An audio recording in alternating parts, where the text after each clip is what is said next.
출근길 묵상 365 2021년 3월 5일 시대가 요구하는 전문 만능인.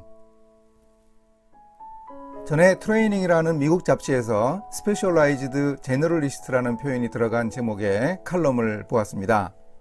번역하면 전문 만능인쯤 될 것입니다. 전문 능력뿐 아니라 폭넓은 능력을 강조합니다. 이것을 T형 인재라고 표현하기도 합니다. T자의 아래로 내려가는 획은 직업적 전문성입니다. T자의 옆으로 가는 획은 팀워크 능력, 리더십, 인성, 취미생활, 개인기 등 업무 외적인 능력을 말합니다. 경영학의 아버지로 불리는 피터 드러커는 30여 권의 책을 썼는데 주로 경영학과 연관된 책들이었습니다. 그런데 드러커는 과거 자신이 신문기자로 여러 주제의 글을 써야 했기 때문에 3, 4년마다 다른 주제를 택해서 공부하는 것을 70년 가까이 했다고 합니다. 그 과목으로는 통계학, 중세역사, 일본 미술, 경제학 등 매우 다양했습니다. 이 분야에서도 여러 권의 책들을 남겼습니다. 오늘 말씀 창세기 39장입니다. 요셉이 그의 주인에게 은혜를 입어 섬김에 그가 요셉을 가정 총무로 삼고 자기의 소유를 다 그의 손에 위탁하니 간수장이 옥중 죄수를 다 요셉의 손에 맡김으로 그 재반 사물을 요셉이 처리하고 간수장은 그의 손에 맡긴 것을 무엇이든지 살펴보지 아니하였으니 이는 여호와께서 요셉과 함께 하심이라. 여호와께서 그를 범사에 형통하게 하셨더라. 창세기 39장 4절, 22, 23절. 총무 요셉을 살피면서 우리가 확인한 대로 요셉은 자기 분야에서 전문성을 가지고 능력을 발휘하다가 총무, 즉 관리자가 되었습니다.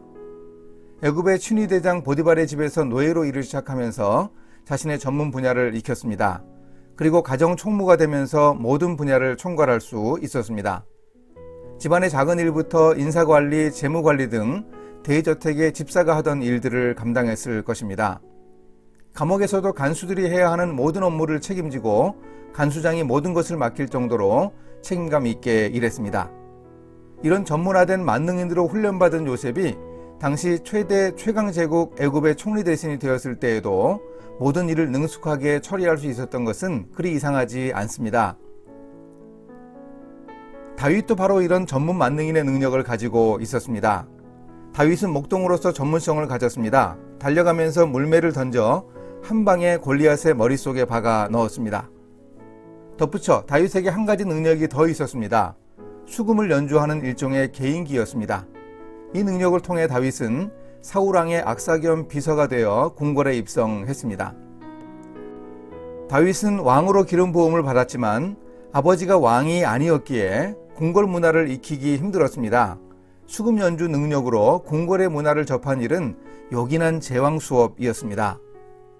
다윗은 사울왕 곁에 늘 있으면서 왕과 신하들이 어떤 이야기를 나누는지 들었고 어떤 결제 서류에 서명하는지 지켜보았을 겁니다.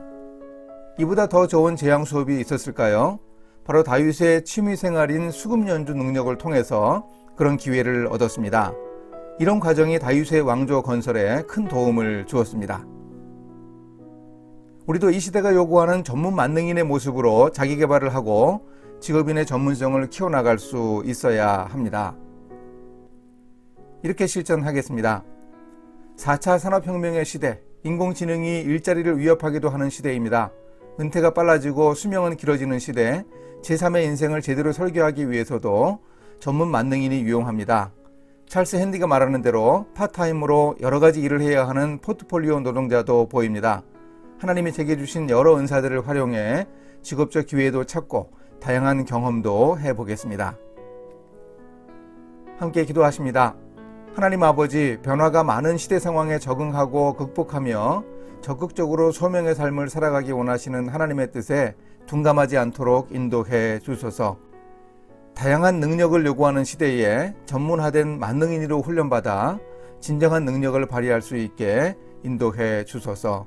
예수님의 이름으로 기도합니다. 아멘.